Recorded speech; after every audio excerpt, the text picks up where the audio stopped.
Hello, America. It's Mark Merrill with Firm and all Maine citizens as well. Our program will be covering several topics that affect our lives, our futures, and our security for the coming extraordinary months into election year 2026. So, ladies and gentlemen, let's get right to it. Welcome. I don't know if you've heard of the organization, the 1440 up here, but it has been around for a few years. And back on November 20th, it had quite a few important stories that were going all around the internet, never mind the national scene, and some on the international scene.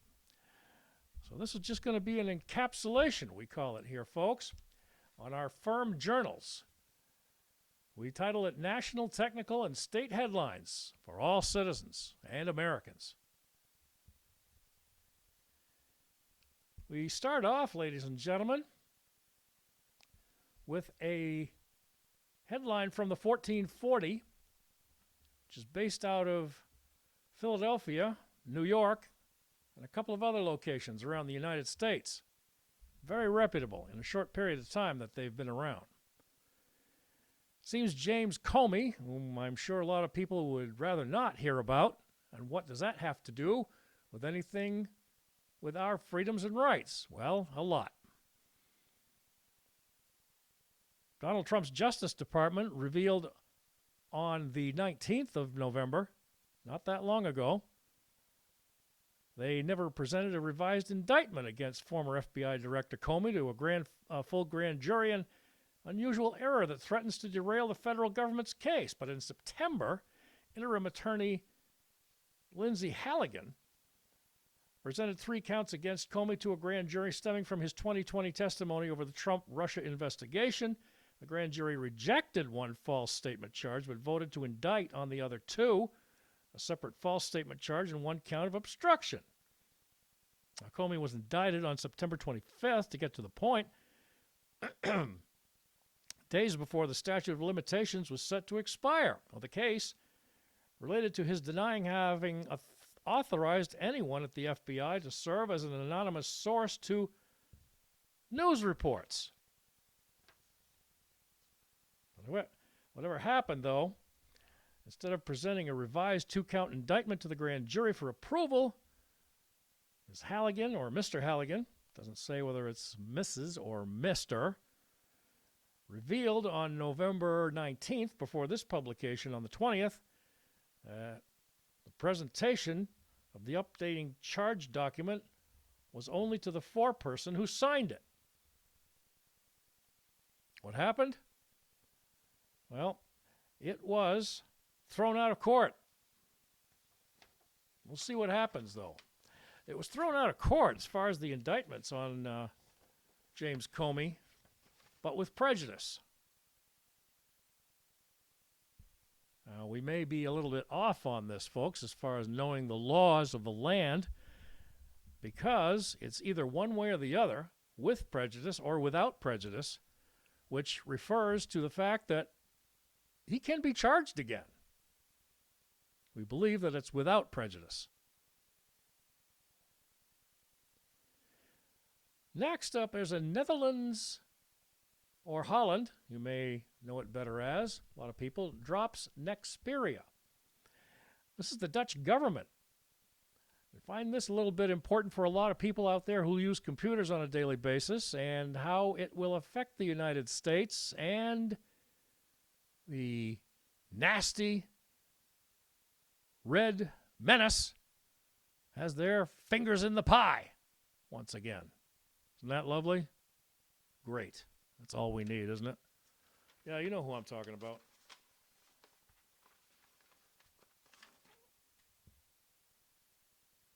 Mr. Xi Jinping right here. You can see him a little bit better. There we are. Mr. Trump and Mr. Vance on the top, and, of course, the nasties of the Axis, they call themselves. Of course, Putin, Xi Jinping, and the Ayatollahs of Iran. But what's going on, folks, is that on the 19th of November as well, the Dutch government was going to hand back control of semiconductor chip company Nexperia, which is who they are, to the Chinese owners, Wingtech Technology. Ha! You're going to hand it back to them? Why? Well, the Netherlands economic minister seized control of Nexperia, headquartered in the country's eastern city of Nijmegen, in September. The decision followed a threat by the United States that it would place Nexperia on a trade blacklist. You can't fool Mr. Trump. He's right on top of this stuff, folks. The blacklist of the organization, Nexperia, is going to remain on them unless or until this company sheds its Chinese leadership. Not likely, right? Well, after the Netherlands used a Cold War-era law to seize a plant, or the plant, of the production of the semiconductor chips, that's where it packages the chips, got moved to block exports. The standoff sent ripples across the auto industry around the world, not just here, folks. As Nexperia controls an estimated 40% of the global market share for a certain semiconductor used in cars, and Honda company last month was among the companies forced to reduce output due to the supply chain disruption. China lifted the export ban. They blinked. Which you can't tell from him. I guess they did, though. They lifted the export ban, did China, earlier in this month of November, following President Trump's meeting with Chinese leader Xi Jinping. The Netherlands cited constructive dialogue in China in a November 19th decision. So there we go. Isn't that nice? Push comes to shove. Apparently they blink. And one last note, folks. It's kind of interesting. We can get to that at another time, on another topic, on another episode here of Firm, which today we're talking about national, technical, and state headlines for all citizens everywhere, including the United States and Maine coming up. Apparently, OpenAI, under Science and Technology by the 1440, has rolled out ChatGPT building for K-12 educators, offering it, get this, for teachers to be educated, or maybe additionally educated, and to schools for free through June of 2027. Once again, OpenAI has rolled out ChatGPT built for K-12 educators and offering it to teachers for new information and knowledge, and schools for free through June of 2027. Now, we couldn't be happier about that one, folks. That's fantastic news. We will post some additional information on the 1440 as it becomes available, folks. But right now, we're going to be getting to an interview that was done recently with ourselves here at Firm by Wendy Merrill, whom you will hear from here shortly.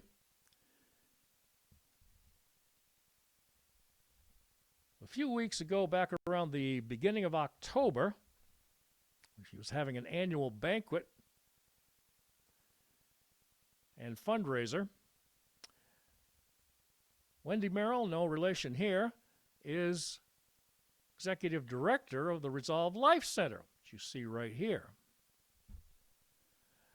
Now, she answers the question coming up here, folks, in just a couple of seconds. What is the biggest concern that's asked of her, the biggest concern by women today who are considering having a baby. Here's what she had to say. I think the biggest issue with women having their babies is simply fear and not understanding, not being prepared. And you heard Kirk tonight talk about the number of women, like 83% say that their father is the single most important deciding factor in whether they keep their babies or not. So if they had a partner who would say to them, we're in this together, or I will support this child or whatever, if they feel supported, if they feel like it gives them courage to feel like they can do it. Last one. Okay. What message would you like to give to couples about starting a family? Make more babies. That seems to be the going phrase, doesn't it? Really? Well, God said to increase and multiply, and one of the things about marriage is that increasing and multiply. I mean, babies are precious. They're a gift from God. We are made in God's image, and so when we are having babies, we're populating the earth with more human beings made in God's image, and I would say not to be afraid of that.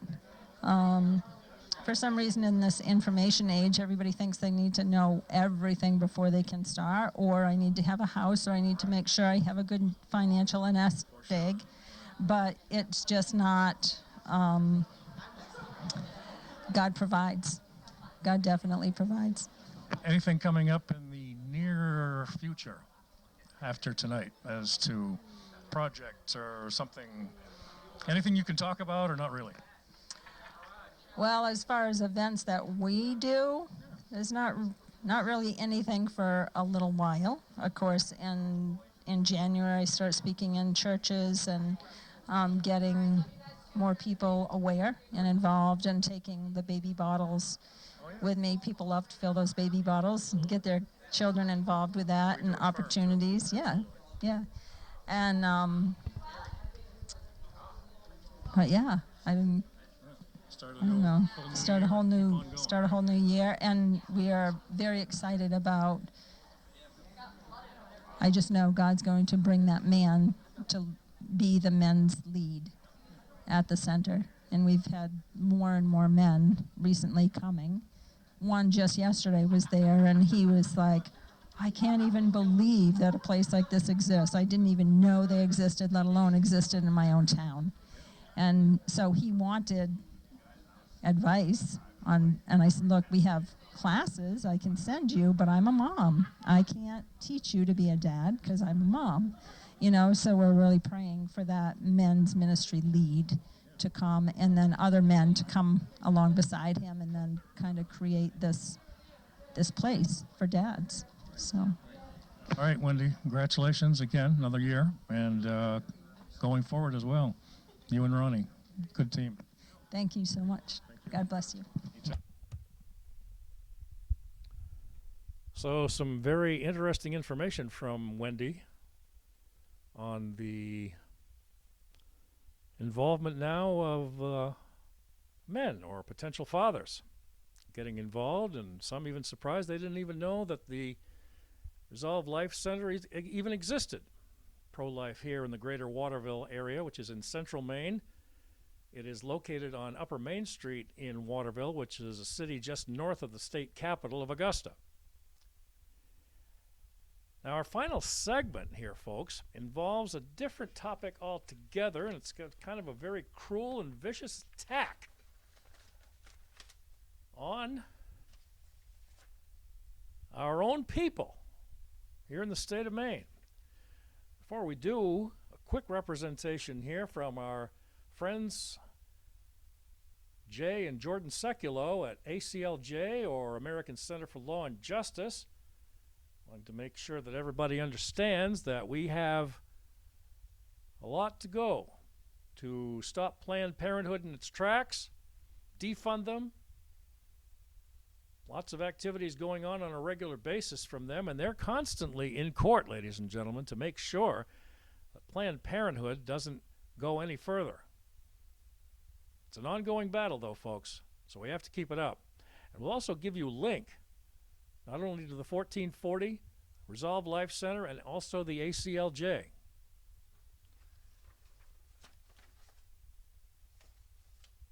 Now this one, folks, as you can see before you, is a poster that's been out over the past, I would say, 2 months now, going on 3, starting in the month of December, which would be fairly soon.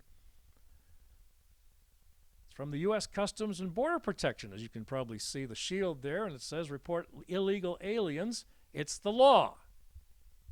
And here we go again with the deflectocrats, especially here in Maine at Janet Mills, who started things off back last February when she told Donald Trump to stuff it when it came to Title IX, and we'll see you in court. Yeah? Well, this is different.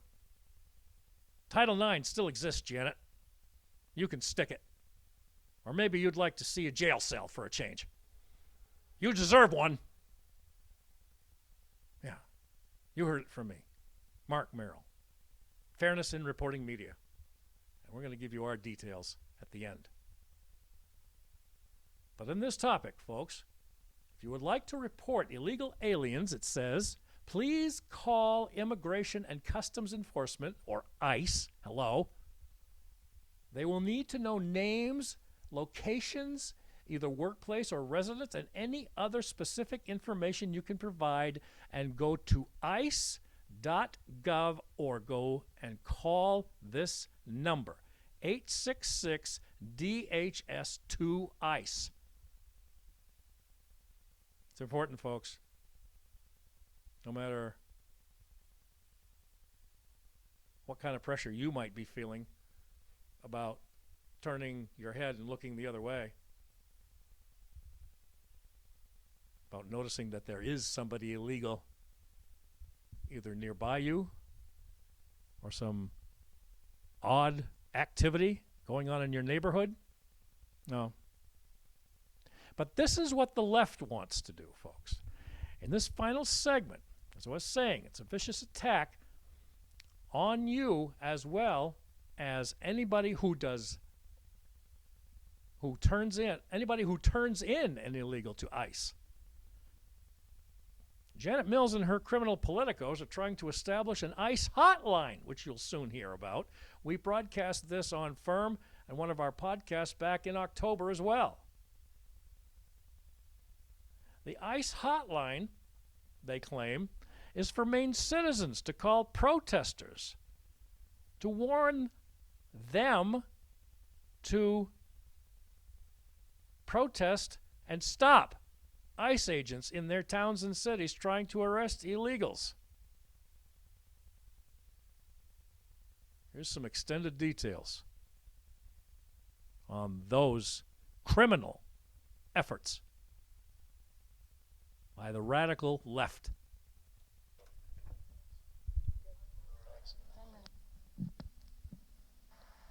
October 18th, 2025.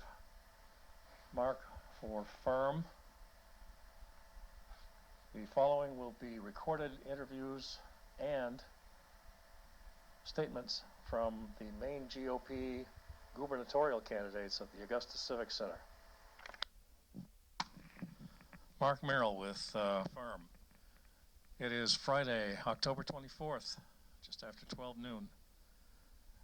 Here's an interesting sideline, folks.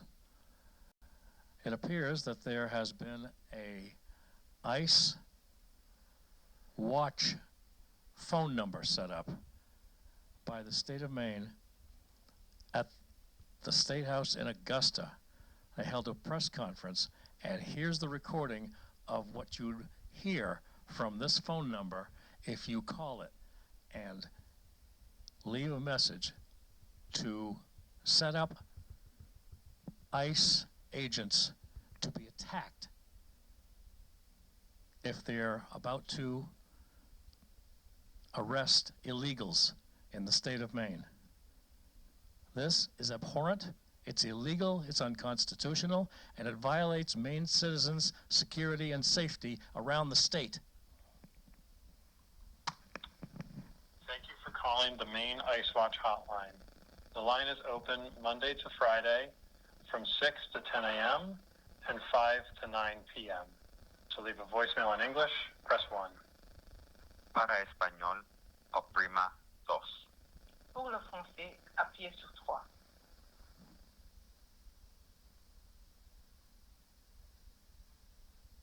Thank you for calling the Ice Watch hotline. The line is open Monday to Friday from 6 to 10 a.m. and 5 to 9 p.m. To leave a voicemail in English, press 1. Thank you for calling the Maine Ice Watch hotline. The line is open Monday to Friday from 6 to 10 a.m. and 5 to 9 p.m. To leave a voicemail in English, press 1. Para español, oprima 2. Pour le français, appuyez sur 3.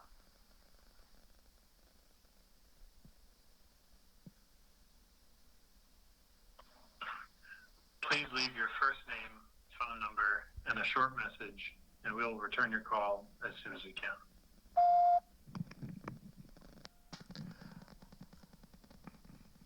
Part 2, October 24th.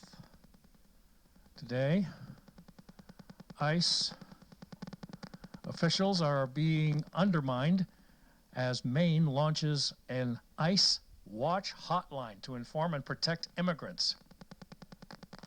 Whoever the hell set up this damn hotline to destroy our federal DHS and ICE officers from doing their jobs, investigate this and stop the hate and violence against Maine citizens. Here's a brief excerpt from a report from WGME TV in Portland.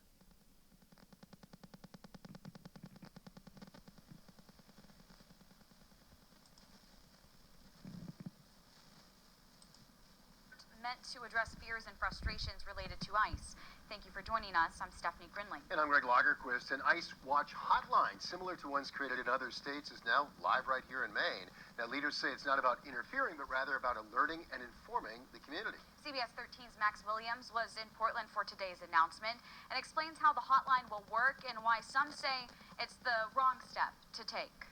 Flyers like this one will be passed around to businesses around the state. Community leaders say the hotline is not just a number, it's a lifeline to protecting immigrant families.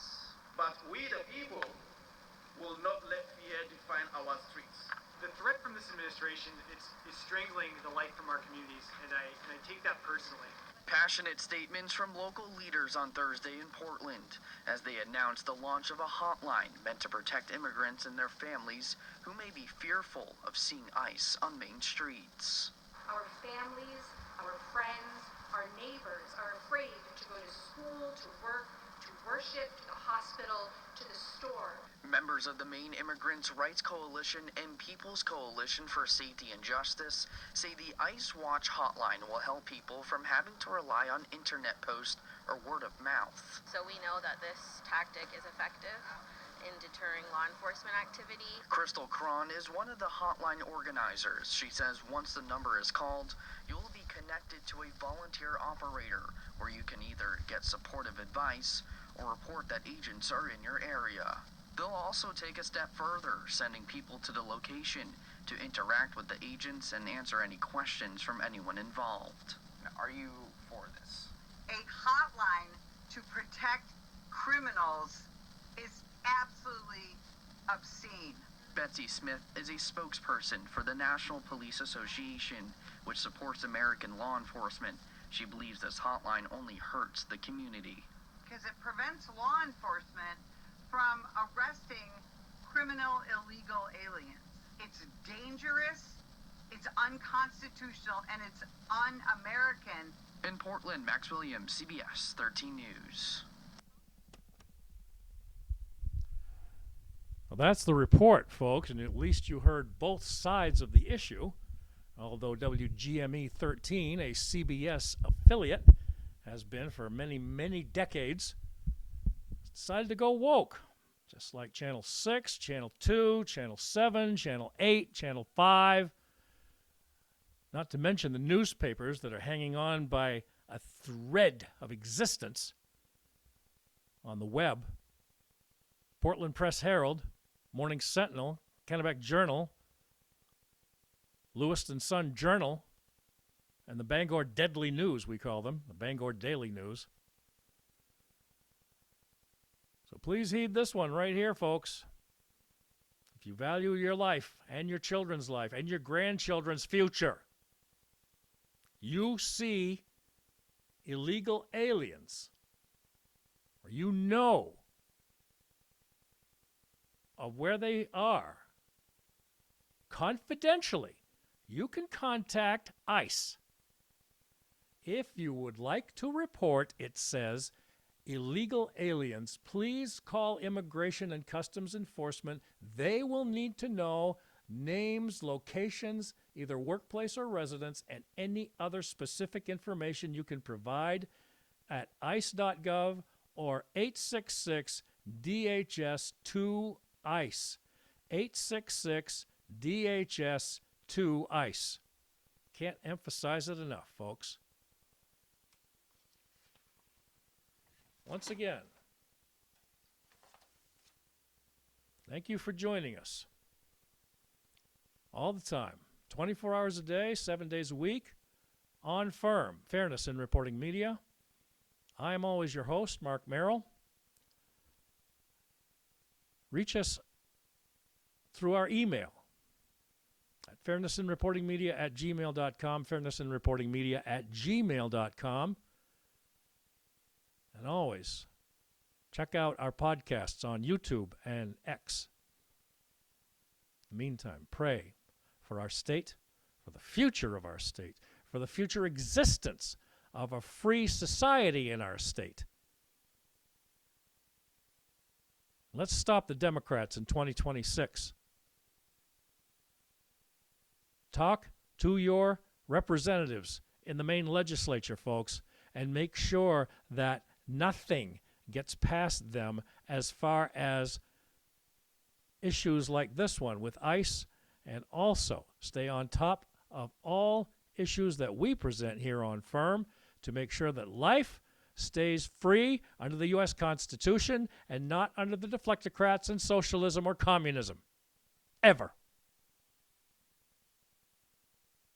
Stay safe during the holidays, folks, and peace to all.